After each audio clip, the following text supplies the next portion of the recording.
Les jobs d'étudiants. Pas toujours cool, mais tant que ça rapporte du bif, on est content. Mais croyez-moi, ce n'est pas toujours le cas. Car si je vous parle de babysitting, car oui, Noah, qui a 20 ans, nous explique comment son babysitting s'est transformé en véritable cauchemar.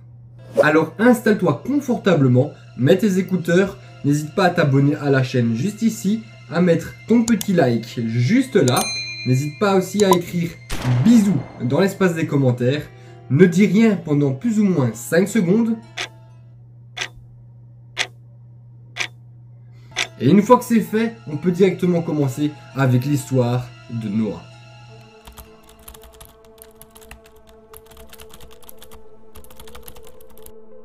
L'histoire s'est déroulée quand Noah avait 19 ans dans une petite commune bretonne.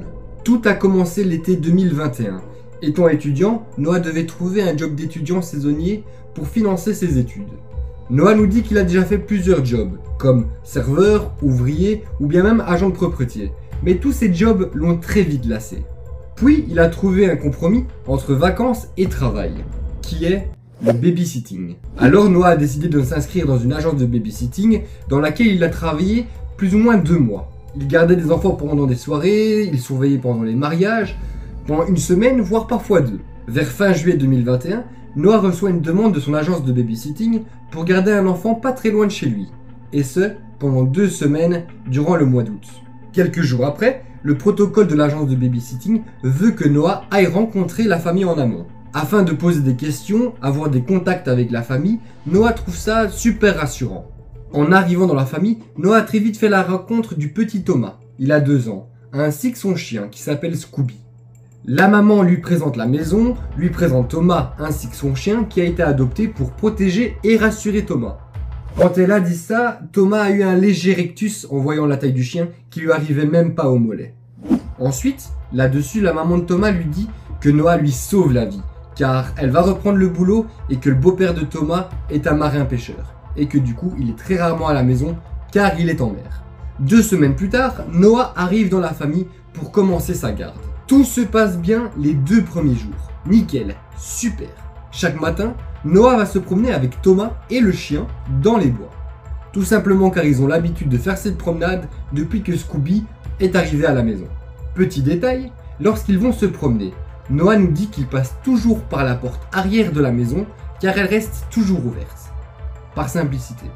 Mais Noah nous dit que les choses ont commencé à devenir étranges à partir de mercredi, soit le 3e jour. Ce matin-là, ils sont partis en promenade pendant presque plus de 2 heures. Mais en rentrant à la maison, Noah ressentait comme une tension au-dessus de lui. Peut-être qu'il ne s'agissait que seulement de son imagination car il ne connaissait pas très bien la maison. Mais son chargeur par exemple, lui, a été débranché et posé sur la table. La porte de la salle de bain, elle, était entrouverte, alors que Noah était persuadé de l'avoir fermée. Mais au retour de la maman, Noah ne lui dit rien, car il trouvait ça un peu débile.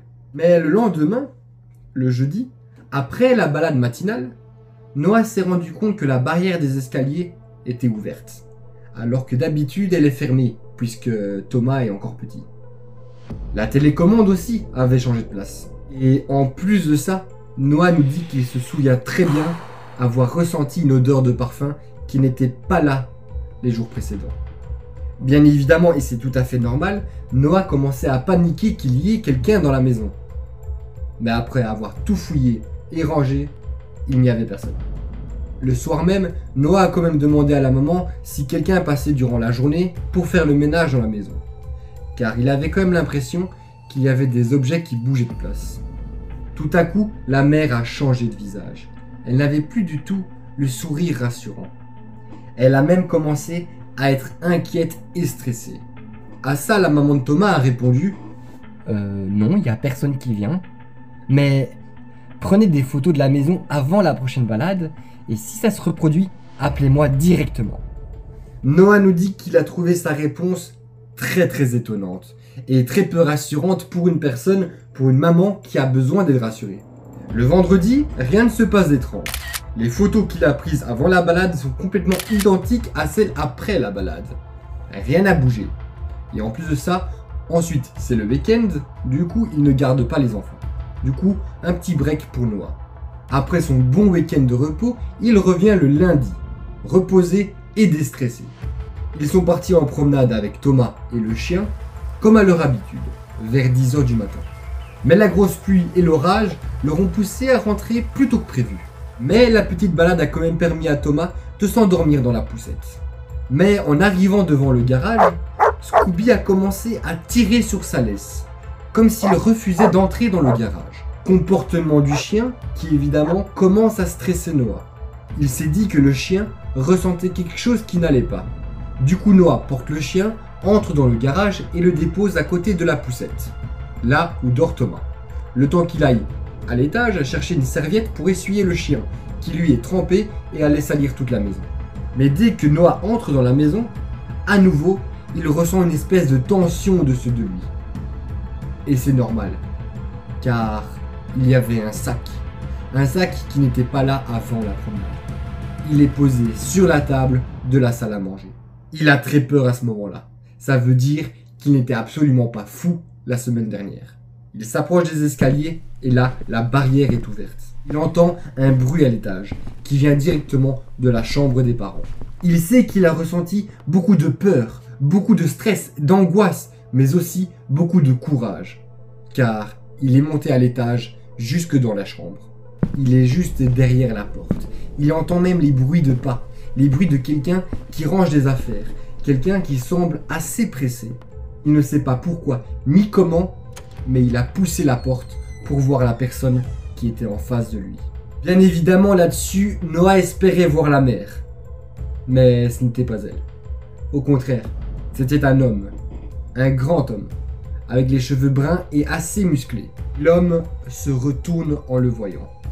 Noah évidemment ne peut plus bouger. Il est complètement paralysé par la peur. Ils se regardent mutuellement dans les yeux sans rien dire. Noah nous dit qu'il a l'impression que ça avait duré une éternité. Ce Ace Contact était interminable. Noah nous dit tout simplement qu'il avait peur que l'homme se jette sur lui, car tout simplement, il avait un énorme mauvais pressentiment à son égard. Puis l'homme brise le silence gênant étendu en disant « Hey, bonjour, vous devez être le babysitter. Je suis le père de Thomas. » Bien évidemment, là-dessus, Noah était soulagé à un tel point que vous ne pouvez pas vous l'imaginer. Il se présente et lui demande quand même qu'est-ce qu'il fait là, parce que normalement il devait rentrer la semaine prochaine. Et là-dessus, l'homme lui répond « Ah, bah je suis rentré plus tôt, à cause de la météo. » Une réponse banale qui montrait bien que l'homme était bel et bien marin-pêcheur. Là-dessus, Noah est rassuré et commence à se détendre. Mais Noah nous dit que l'homme avait un comportement étrange vis-à-vis de Thomas. Il lui ramenait absolument tout à son fils. Il écoutait même pas ce que Noah avait à lui dire. Du genre « Il est où Thomas? Est-ce qu'il est habillé? Est-ce que je peux le voir ?» Mais là-dessus, Noah s'est quand même dit que c'était normal pour un père. Dans ce mélange d'émotions, Noah nous dit quand même qu'il a dit deux choses à l'homme. Deux choses importantes qu'il regrette amèrement. Première chose, il a dit que Thomas était dans le garage et qu'il dormait dans sa poussette. À ce moment-là, Noah s'est senti complètement débile, car il n'avait pas du tout encore confiance à 100% en cet homme, et en plus de ça, il vient de dire où se trouvait Thomas. Et la deuxième chose qu'il lui a dit, d'ailleurs, vous savez où se trouvent les serviettes pour sécher Milou? Ouais, Milou, c'est bien ce que j'ai dit. Thomas a dit Milou, qui est le prénom de son chien, et dans la précipitation et le stress, il a confondu le chien Scooby avec son propre chien qui est Milou. Mais ce qu'a répondu l'homme en face de lui, qui prétendait être le père de Thomas, lui a répondu « Ah oui, les serviettes de Milou sont dans la salle de bain. » Je suppose que vous avez remarqué où est le problème. Dans sa réponse, l'homme reprend le nom de Milou. Milou qui est le prénom du chien de Thomas. Et en aucun cas, il ne reprend le nom de Scooby, qui de base est son propre chien.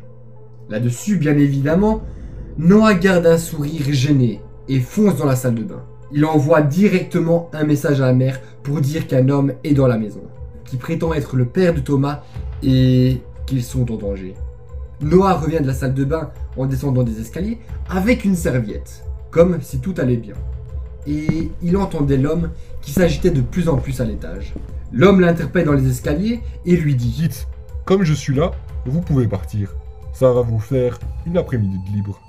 Là-dessus, bien évidemment, Noah a essayé d'inventer un mytho extraordinaire, pour en aucun cas laisser Thomas et le chien seuls avec cet homme.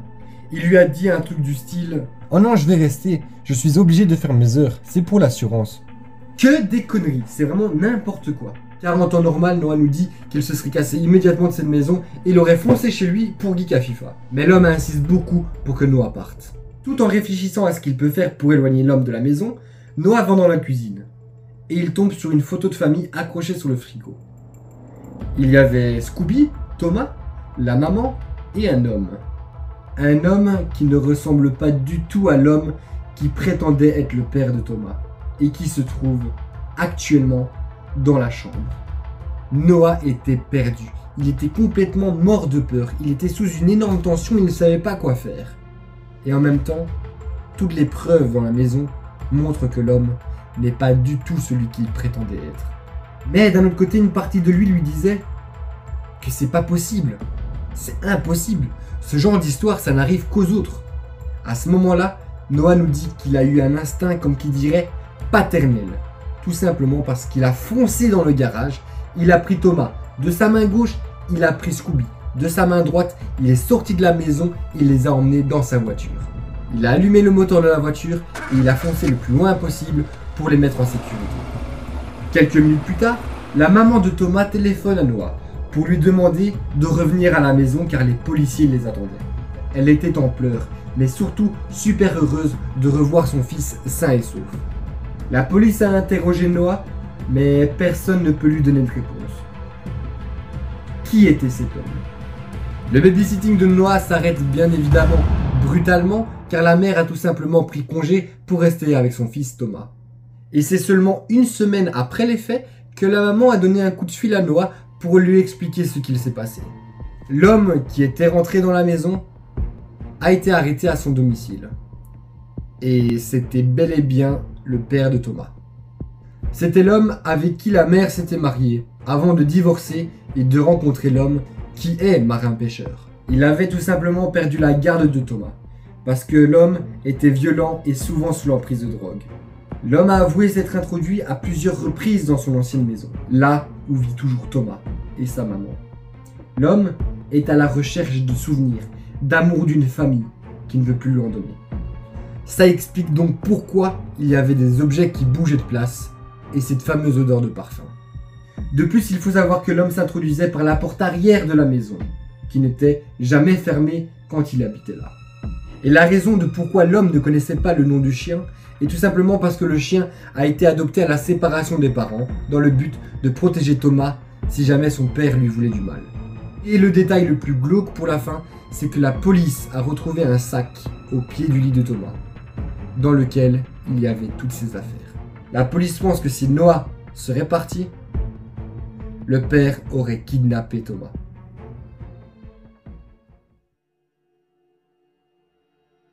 Et voilà les amis, c'est déjà la fin de cette vidéo, la fin de ce thread d'horreur. J'espère sincèrement qu'il vous aura plu. Si c'est le cas, n'hésitez pas à me dire ce que vous en avez pensé dans l'espace des commentaires, je lis tous vos messages et ça me fait extrêmement plaisir. Tu peux aussi lâcher ton petit pouce bleu en bas de la vidéo. Je te propose aussi de partager cette vidéo dans le but de prévenir ton entourage de toutes sortes d'agressions. Et pour terminer, je te propose de t'abonner juste ici sans oublier la cloche de notification qui se trouve juste derrière, c'est super important. Et sur ce les potos, je vous dis à très bientôt pour une autre vidéo. Ciao ciao.